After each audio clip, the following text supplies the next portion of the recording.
जो पानी से नहाता है सिर्फ लिबास बदलता है, जो पसीने से नहाता है वह इतिहास बदलता है। वास्तविक दुनिया के इतिहास को बदलने या लिखने की क्षमता हर किसी में नहीं होती। जुनूनियत, लगन और पागलपन की हदों को पार करके ही इतिहास को लिखा या बदला जा सकता है। वो कहते हैं ना कि पसीने की स्याही से जो लिखते हैं अपने इरादों को, उनके मुकद्दर के पन्ने कभी कोरे नहीं होते। दोस्तों, इस दुनिया के मुकद्दर के पटल पर उसी का नाम जोर से चमका जिसने संघर्ष को सहर्ष स्वीकार किया। आज हम क्रिकेट जगत के एक ऐसे ही संघर्ष की बात करेंगे जिसने अपनी मेहनत और पसीने की बूंदों से क्रिकेट इतिहास में कई नई इबारतें लिख डाली। हम बात करने जा रहे हैं 90 के दशक के उस दक्षिण अफ्रीकाई खिलाड़ी की जिसको क्रिकेट जगत में सुपरमैन के तमगे से नवाजा गया। यदि आपका भी बचपन 90 के दशक में गुजरा है तो आपने वास्तव में सुपरमैन को उड़ते हुए भले ही ना देखा हो, परंतु क्रिकेट मैदान के सुपरमैन को उड़ते हुए जरूर देखा होगा। जी हाँ, हम बात कर रहे हैं जॉन्टी रॉड्स की, जिन्होंने अपनी तेज तर्रार फील्डिंग के अंदाज से सभी क्रिकेट प्रेमियों को अपनी ओर आकर्षित किया था। 90 के दशक में जब वायरल नाम का शब्द नहीं हुआ करता था, तब उस समय एक प्रश्न बहुत तेजी से वायरल हुआ था कि क्या जॉन्टी के शरीर में हड्डियां हैं? वजह थी जॉन्टी की आक्रामक फील्डिंग। जॉन्टी की तरफ बॉल चाहे हवा में आए या मैदान में, पलक झपकते ही जॉन्टी अपनी फील्डिंग का नमूना पेश कर जाया करते थे। और हाँ, आपको यह भी जान लेना चाहिए कि जॉन्टी का जन्म 27 जुलाई 1969 को साउथ अफ्रीका के पीटर मैरिट्सबर्ग में हुआ। जॉन्टी रॉड्स का पूरा नाम जोनाथन नील रॉड्स है। उनके पिता का नाम डिग्बी रॉड्स और माता का नाम टिश रॉड्स है। जॉन्टी को बचपन से ही खेल का माहौल मिला। वजह थी पिता का रग्बी खिलाड़ी और मां का टेनिस प्लेयर होना। बचपन से ही खेल के माहौल में रहने के कारण जॉन्टी की मानसिक और शारीरिक अवस्था दोनों खेल के लिए पूर्ण समर्पित हो चुकी थी। युवा अवस्था आते आते जॉन्टी क्रिकेट की तरफ खासे आकर्षित हो चुके थे। आपको बता दूं कि जॉन्टी रॉड्स जहां भी क्रिकेट खेलने जाते, अपने शानदार थ्रोज और रनिंग बिटवीन विकेट्स के चलते हर जगह से शाबाशी बटोरते। खास तौर पर घरेलू क्रिकेट में जॉन्टी ने बैकवर्ड पॉइंट पर फील्डिंग के चलते बहुत नाम कमाया। जॉन्टी रॉड्स ने अंतर्राष्ट्रीय क्रिकेट जगत में अपना पहला कदम 1992 में होने वाले क्रिकेट वर्ल्ड कप में ऑस्ट्रेलिया के खिलाफ रखा।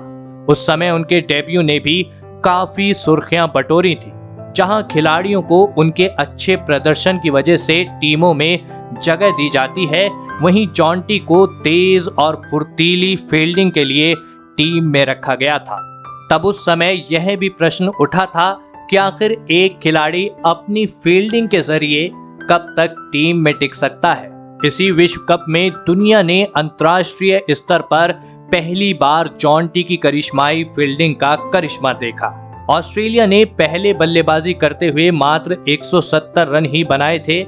इस मैच में जॉन्टी ने अपनी शानदार फील्डिंग दिखाते हुए क्रेग मैकडरमॉट को रन आउट किया था और उस मैच में दक्षिण अफ्रीका ने 9 विकेट से जीत दर्ज की थी।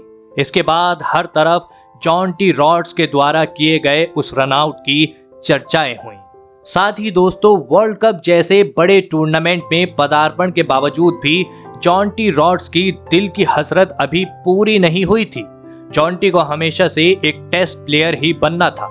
जल्द ही उनकी जिंदगी में वह मुकाम भी आया जब उनकी टेस्ट क्रिकेट खेलने की हसरत भी पूरी हुई। जॉन्टी रॉड्स का टेस्ट डेब्यू नवंबर 1992 में भारत के खिलाफ हो गया। अपने टेस्ट क्रिकेट के सफर में जॉन्टी रॉड्स ने कुल 52 टेस्ट मैच खेले, जिसमें उन्होंने 35 की औसत से 2532 रन बनाए, जिसमें 3 शतक और 17 अर्धशतक भी शामिल हैं। साथ ही दोस्तों, अपने 52 टेस्ट मैचों में शानदार कैच भी लपके।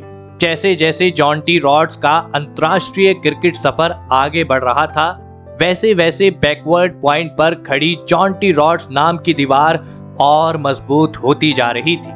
मई 1999 के वर्ल्ड कप में इंग्लैंड के खिलाफ खेलते हुए जॉन्टी रॉड्स ने रॉबर्ट क्राफ्ट का लगभग नामुमकिन कैच पकड़ा था, जिसकी तस्वीर आज भी क्रिकेट प्रेमियों के जहन में जस के तस बसी हुई है। उस कैच को पकड़ने के दौरान जॉन्टी ने गुरुत्व आकर्षण के सभी नियमों को झुठला दिया था। बताया जाता है कि जॉन्टी के उस कैच की तारीफ मैच के बाद खुद रॉबर्ट क्राफ्ट ने भी की थी। जॉन्टी रॉड्स ने अंतर्राष्ट्रीय क्रिकेट में खिलाड़ियों के जहन में अपना ऐसा खौफ पैदा कर दिया था कि बॉल अगर जॉन्टी के रडार में होती तो एक से एक धावक खिलाड़ी भी रन लेने के बारे में सोचते भी नहीं थे। जी हाँ दोस्तों, जॉन्टी रॉड्स के फील्डिंग प्रदर्शन में मील का पत्थर इंजमामुल हक का रन आउट होना साबित हुआ। बैकवर्ड पॉइंट पर खड़े जॉन्टी के पास इंजमाम के द्वारा खेले गए शॉट की बॉल पहुंची। दूसरे एंड पर इमरान खड़े थे। इमरान ने जैसे ही देखा बॉल जॉन्टी रॉड्स के आसपास है, फौरन ही इमरान ने रन लेने से इनकार कर दिया। इससे पहले कि इंजमाम सीमा रेखा के अंदर आ पाते, उड़ते हुए जॉन्टी रॉड्स ने तीनों स्टंप बिखेर दिए। उनके उड़ते हुए रन आउट की तस्वीर को आज भी बड़े बड़े फील्डर आदर्श के रूप में देखते हैं।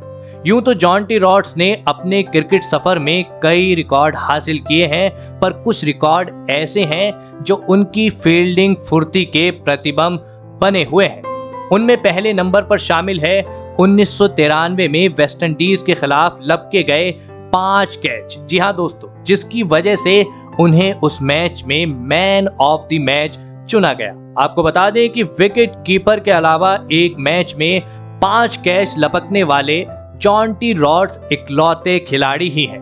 और दूसरे नंबर पर शामिल है 1998 में टेक्सको ट्रॉफी में शानदार फील्डिंग के लिए मैन ऑफ द सीरीज चुना जाना। दोस्तों, यदि हम बात करें जॉन्टी रॉड्स के एक दिवसीय मैचों के आंकड़ों की, तो उन्होंने 245 मैच खेले, जिसमें जॉन्टी ने 35 की औसत से 5,935 रन बनाए, जिसमें 2 शतक और 33 अर्धशतक भी सम्मिलित हैं। दोस्तों, साल 2003 में अपनी ही सरजमी दक्षिण अफ्रीका में वर्ल्ड कप मैच में केन्या के खिलाफ खेलते हुए जॉन्टी का हाथ टूट गया। वर्ल्ड कप न खेलने के साथ साथ उनका अंतर्राष्ट्रीय क्रिकेट सफर भी हमेशा के लिए 2003 में थम गया। मैदान पर जॉन्टी रॉड्स के द्वारा किए गए कारनामों की आज भी क्रिकेट जगत में मिसालें दी जाती हैं। जी हाँ दोस्तों, जॉन्टी ने आधुनिक क्रिकेट में फील्डिंग सिद्धांतों की नई किताब लिख दी थी। जॉन्टी के द्वारा मैदान पर की गई अद्भुत फील्डिंग से कई खिलाड़ी प्रेरित होकर बेहतरीन फील्डर बने, जिसमें भारत के 2 लाजवाब फील्डर मोहम्मद कैफ और युवराज सिंह भी शामिल हैं। आज भी क्रिकेट जगत में अधिकतर युवाओं के दिल में फील्डिंग आदर्श के रूप में जॉन्टी रॉड्स ही बसते हैं। जॉन्टी के दिल में भारत के लिए भी बहुत अहम जगह है, और हो भी क्यों ना, जॉन्टी के भारत में लाखों करोड़ों चाहने वाले हैं जो जॉन्टी से बेहद ही प्यार करते हैं। भारत के प्रेम के प्रति अपनी उदारता दिखाते हुए जॉन्टी रॉड्स ने अपनी छोटी बेटी का नाम इंडिया रखा है। दोस्तों, फिलहाल इस वीडियो में इतना ही। ऐसे ही अमेजिंग कंटेंट के लिए आप नारद टीवी यूट्यूब चैनल को सब्सक्राइब जरूर कीजिए और शेयर कीजिए इस वीडियो को सभी क्रिकेट प्रेमियों के साथ। धन्यवाद।